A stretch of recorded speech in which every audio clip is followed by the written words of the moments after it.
Since being the first overall pick in the 2016 NBA draft, Ben Simmons has had a mixed career. Some highs and some lows. The talent is definitely there, but that's only one part of being a great player. He's the talk of the town lately, so let's look at what Josh Giddey from Oklahoma City Thunder says about Simmons with the Nets. Make sure to stay until the end to learn all about it. First off, Ben Simmons' track record was struggling in the NBA. Even though it might be too early for fans to say he's finished, he's clearly not on the right track as of late. Yes, it's understandable he missed out on all of last season, due to the skirmishes he was a part of down in Philadelphia. The Nets point guard has battled mental health issues for a long time. Not only that, but if you pair that up with the ankle injury in his draft year and the back surgery, you'll realize why things are tough. If he can play with this level of aggression, there's not going to be the size on every team of Giannis and Lopez at the front of the rim. Physically, he's not at his best. The explosiveness just isn't there anymore, and there's less aggression to be seen offensively too. On the other hand, mentally it was pretty jarring for Simmons to be out of the game for so long when everyone was undermining his capabilities as a player. There's always been talk around the NBA questioning Ben's attitude and character. People have been thinking that what went down with the 76ers was purely Ben's fault. Not to say that he was blameless, but completely shunning the franchise's mistakes is harsh on the Nets point guard. Up next, how is Simmons settling in with the Brooklyn Nets? Things are not going all smoothly down in Brooklyn. If the Australian thought that Joel Embiid and Philly were hard to deal with, then imagine dealing with Kevin Durant and Kyrie Irving in Brooklyn. To simplify it, the bigger the players, the bigger the potential issues to be faced. There's a very fine line to deal with for everyone at Nets. Is Simmons going to fully commit to riding with KD and Kyrie and help the Nets become a better team overall, or do the Nets give him all the freedom? Both situations are hard to deal with. Either way, for the Nets to settle on either strategy, they need a fully fit and mentally confident Ben at their disposal. The Brooklyn coach Steve Nash has tried more than 70 lineups and hasn't really found his ideal 5 to go into a game. A lot of it is to try and accommodate Simmons and find his best role for the team. Takes him inside. The tip-in is good, and Philadelphia wins in overtime. Followed by his recent performances for the Nets. Slowly but surely, the big 6'10" guard is finding his groove and finally enjoying his game. His role lately has been to free up space for Durant and Irving, and the coach is definitely settling on the fact that he's going to be a part of the 5 going into each game. The 2016 first draft pick is moving nicely along the court lately. Recent performances have come in clutch for the Nets. All the while, he's feeling good too lately. The confidence is surely coming back, and hopefully we'll see Philly Simmons back soon. I don't know, just building. I think it takes time. Trying to build my consistency. The season stats are still a career low for the Australian, averaging 8.2 points, 6.6 rebounds, and 5.9 assists. The Nets know they've got to be more patient, but they're hoping to see the player that they signed, the All-NBA and Defensive Player of the Year. Moving on to, Josh Giddey defends his countrymen all the way from Oklahoma. The 20-year-old Australian Josh Giddey was very vocal recently in his support for his fellow countrymen playing on the opposite side of the conference. Giddey called Simmons one of the best players in the league. Coming from the Australian League, he understands how hard it is to settle in when you're out of place. Starting from scratch at a new organization has a lot of positives, but also means you need to make your place in the roster. The Oklahoma youngster was adamant on the fact that the Nets guard only needs time to find his feet, and he'll be as good as he was with the Philadelphia 76ers. Giddey knows he and Simmons can together play a big role for the Australian squad, and win a medal hopefully. Both players are fully committed to playing for the Boomers, and with the FIBA World Cup and Paris Olympics coming up, they're confident to take their side a long way forward. Not only Josh Giddey, but analysts and pundits also speak the same of Ben Simmons.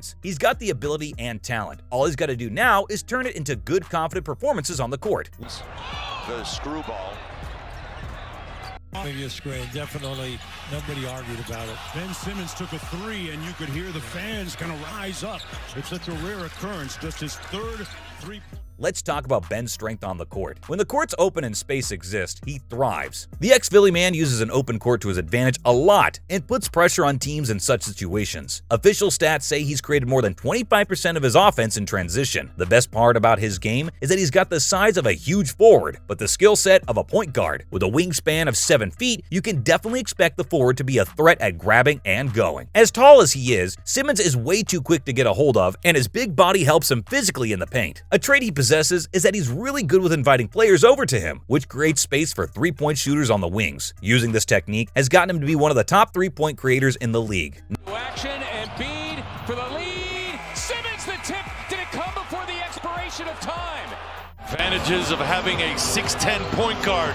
Not to mention Ben's weakness on the court. When it comes to half court, that's where we see the 6'10" run into problems. You'll rarely see him go for a jump shot. That's because he hasn't developed it yet. More than 90% of his field goals come when he's in the paint. Yeah, if a defender presses on him, he breezes past them and ends up finishing it at the rim. He can't be playing with teammates that have the same game as him. Joel Embiid and Simmons used to face the same issue in Philadelphia. He's not as good offensively as he is defensive. Opening up the game to being a better shooter will elevate the current Brooklyn player's game. Obviously, you can't become a good shooter all of a sudden, but he needs to find those little spaces in the half court to be able to shoot from. With teammates such as KD and Kyrie, they're the center of attention. Can't be a better opportunity to capitalize on. The fans aren't asking for him to be a three-point shooter. Even mid-range shots will go a long way to help himself and the team. Being able to go downhill so fast is a clear indicator that he should be playing on the free throw line, and that's the exact space to make him more aggressive on the court.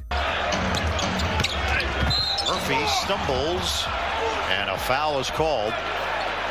Ben Simmons upset. Let's learn more about why Ben is weak in defense. We recently saw Luka Doncic do Simmons absolutely dirty. That was disturbing to watch as a Nets fan, right? That started with more aggressive defense by Simmons on Doncic.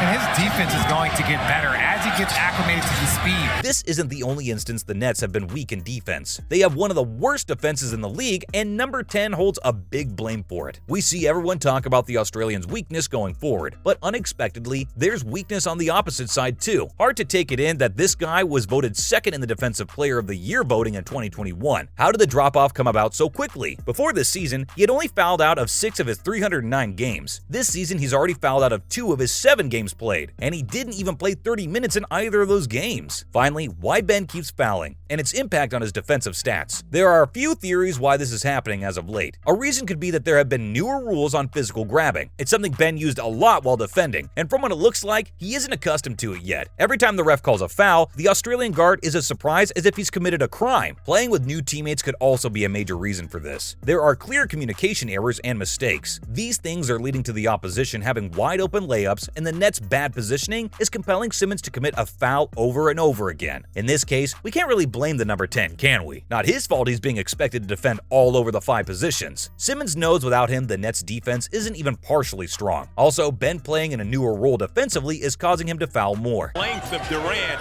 to just throw that pass over the defense and finding O'Neal. There it is. There it is. He's more than capable of guarding 4 to 5 positions, but with the Nets, he's guarding bigger players than he did with the 76ers. At Philly, he was known to lock down the perimeter well enough. Whatever the reason are for his foulings, it's definitely impacting his team and also his personal stats. It'll take a long time for him to recover from these bumps in his defensive stats. And on that note, that's a wrap for this video. What do you think of Ben Simmons struggling with the Nets? Let us know in the comments below. Make sure to give this video a thumbs up and subscribe to our channel for more videos like this. See you in the next one!